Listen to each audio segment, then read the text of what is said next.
Well, as we grow older and retirement age begins to approach, most of us turn our thoughts to how much money will I need to live out the rest of my life. But are there far more important issues to consider when it comes to retirement? Well, joining us today is Alex Lippert, one of the co-founders of Steadfast Wealth, a company which has assets under advisement of nearly $1 billion.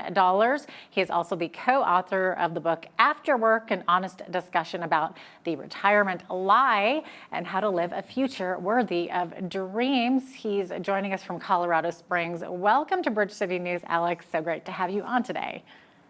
Yeah, thanks so much. Great to be here. Yeah, well, what an interesting title for a book. Can you maybe tell, first of all, you don't look anywhere close to retirement age yourself, but so how did you come to write this book? You're obviously a financial planner. You work with people close to retirement, right?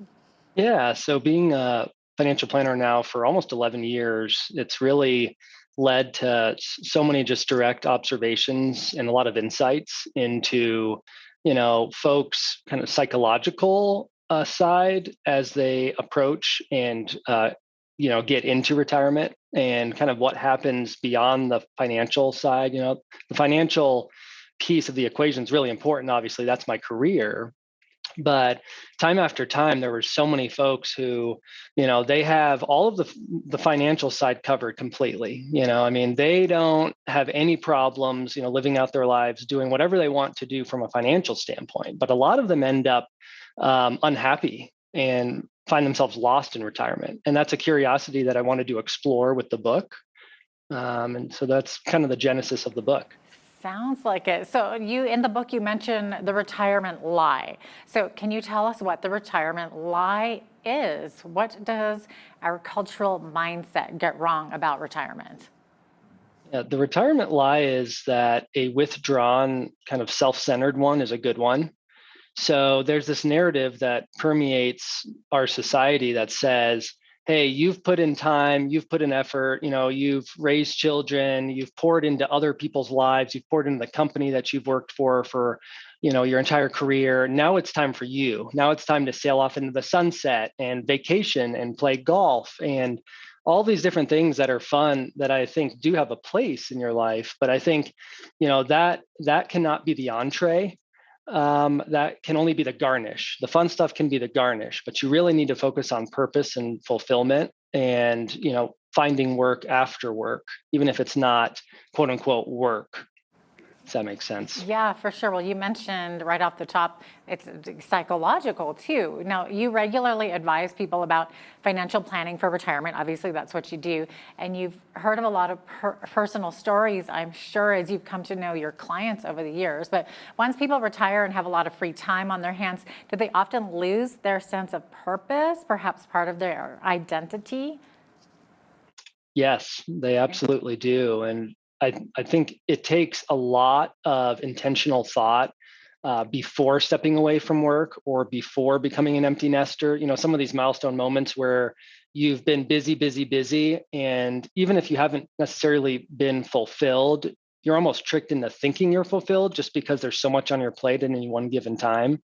But as soon as you step out of that kind of life madness, if you will, and into that time where you do have all of this extra time, if you're not intentional about, where am I going and what's my next purpose center, like where am I going to feel that, like I did a lot of good work today, regardless of what that work is, where is that going to come from? Yeah, there comes that sense of purpose and meaning, and back to the lie. So how do people get out of that lie, so to speak? Yeah, well, the first step I think is just to examine the word retire and retirement. You come up with a lot of interesting synonyms, retreat, withdraw.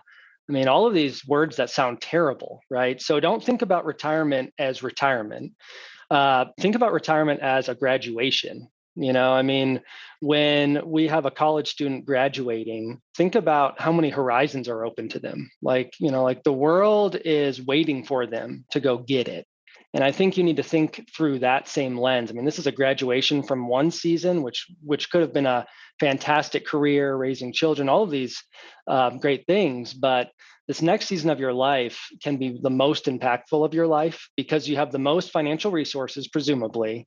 You absolutely have the most time of your life, and you have the most experience and wisdom. And so all of these things culminate into this like beautiful combination of you have so much potential. So go out and live it, and your life is going to be transformed, but you're also going to transform the community, your family members, everybody around you at the same time. Yeah, absolutely. It's funny that you mentioned synonyms earlier because when I was researching for this interview, I actually did a synonym search on the word retirement. And you're right, words like loneliness and isolation came up. Like there were some really negative things that I would never have even thought of. And I'm like, that's not what retirement means to me. But I think you're right. I think people do find themselves in that. So, what is the key to to pursue that purposeful retirement? What's the key to that? Yeah. So in the book After Work, we walk through 10 different keys, and they're all very different. So awe, having a sense of awe is one. Purpose is obviously kind of the gravity that everything revolves around. But I think sometimes it's helpful to have a deathbed conversation with yourself now. So fast forward your life, think that you've lived, this long, happy life, quote unquote happy, right? And you look back and, what would you regret spending more time doing? And what would you regret really hoping that you had spent more time doing? So would you look back and say, man, I wish I would have spent, time playing more pickleball or having more happy hour with friends? Or would you say, I wish I would have spent more time with my grandchildren, teaching them how to fish, or painting, with my children, or I mean, whatever it is, or starting a nonprofit and volunteering more and making an impact in somebody else's life. I mean, there's so many different things that you can do in this approach, and I think that it's very unique to any one given person. So it's hard to say, hey, here's the roadmap, do XYZ and you'll feel fulfilled and you'll feel like you're full of purpose, right? But I think if you have that kind of that deathbed conversation with yourself, that really brings into context, what is a fun thing that's fun, but it's not lasting, it's not meaningful in your life, and what is truly meaningful, and then home in on those meaningful aspects of your life and just go get them and just get re-engaged in those however you can. That actually sounds like great advice for anybody to have that Yeah, true. conversation so that you can have more of a purpose-driven life, so to speak.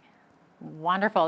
There's a lot of wisdom in that, I think. Now, you write about time and structure, of course. So retired people suddenly have more time on their hands, but might be lacking that structure of routine that they once had when they were working, right? So how can they plan and manage their calendar properly?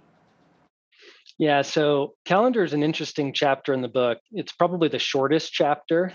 It's fairly straightforward, but I think a calendar is an interesting tool to use, and not just to fill it with busy stuff, right? Because that defeats the purpose. But I think having a calendar helps you achieve minor goals in any one given day towards some greater goal or undertaking.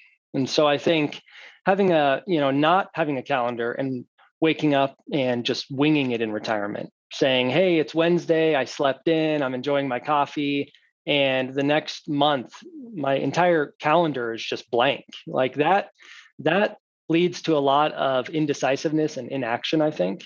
And so I think as you begin to look at retirement, and even just now, as you start to build a calendar, really try to just implement these fulfilling aspects of life. Like we've got a client who seems like he's always fulfilled. He's a fantastic guy, and he writes, hey, I've got this goal of reading a book every 2 weeks, and I'm reading about all of the presidents, and I'm like doing all of these different interesting things that he's genuinely interested in. And so he actually carves out 2 hours in the morning to read.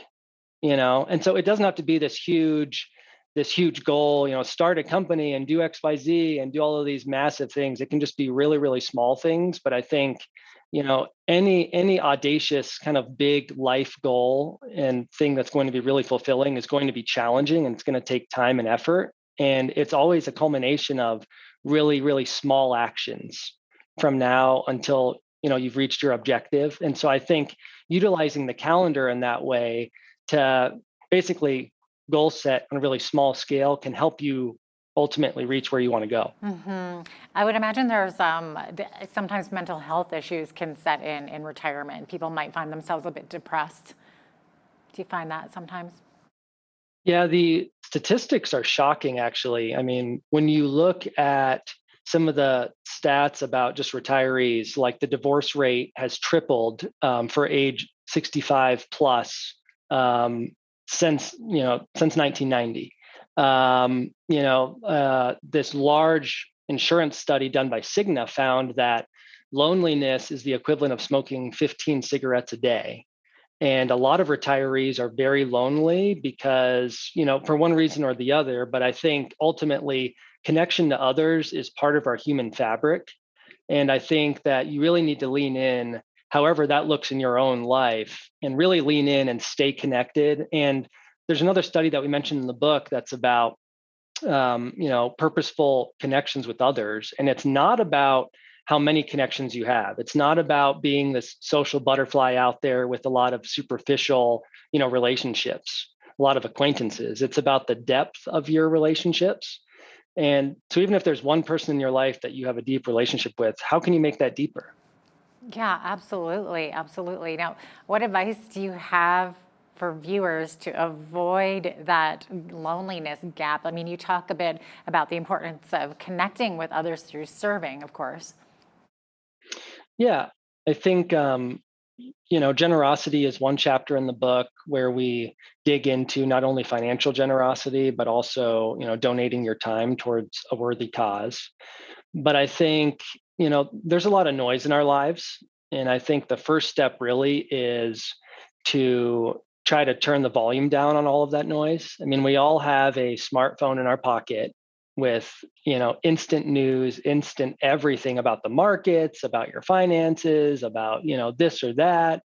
And I think you really need to tone down a lot of the distractions, a lot of the things that we feel like we can control but we have no control over. And so I think the control notion in retirement is really interesting, because if you start to take away the things that take up a lot of your mind space that you're trying to control but you simply can't, then you have a lot more energy to spend on the things that are really important in your life that you can control. Like you can control your health to a certain degree. Like you can choose to live a healthy lifestyle. You can control how much time you dedicate to your friends and family. You can't control what happens in the investment markets, or with, taxes or what have you. And so I think focusing on the right things and just trying to turn down the volume on the things that you can't control helps a lot in that regard. Yeah, it's interesting that you mentioned health and how you can control that, because your book includes a chapter on some very important, practical, but important things. And you're mentioning that movement and exercise, of course, is one of them. So tell us a bit about why this is pretty important. I mean, we all know it's important to exercise, but I think it's probably good for the mind too. Yeah, it is. And we chose not to title the chapter exercise because that comes with a certain connotation, right? So we chose movement. And I think the basis there is that, for a healthy body and mind, we just need to be active. I mean, I know some folks who are 90 years old who are out there, walking multiple miles a day, and they've got, bad knees, I mean, what have you, but they're out there doing it. And when you have a conversation with them, you're like, wow, I feel like I'm just talking with a peer of mine, not somebody who's lived, more than double my lifetime. But then I also meet folks who are, say, 60, who kind of come off as that classic grandma or grandpa type, who are, unhealthy, having just trouble doing normal everyday things. And I'm like, well, what is the delta there? What's the difference between those two? And I think a big part of it is just movement, having an active lifestyle, going out and doing what you can do. And I think it's really important to remember that it's not about anybody else, with this. I mean, it's not about comparing yourself to the Joneses or anything. It's really just about improving you, right? So being the best you can be. So it's not about comparing yourself to anybody else. It's about, hey, if I walked a mile yesterday and I felt okay, how about a mile and 5 steps more? and then eventually you're going to reach this point where, the stairs aren't a problem anymore and you can carry your own luggage or what have you. I mean, I think it's all about improving when you can and where you can as much as possible. Absolutely. Sounds like your book has all kinds of nuggets of wisdom for sure. Thanks so much for being with us today, Alex. Alex Lippert is the co-author of the book After Work, available at theafterwork.net. Thanks so much. I'm Jeanette Roche on behalf of all of us here at Bridge City News. Thanks for watching.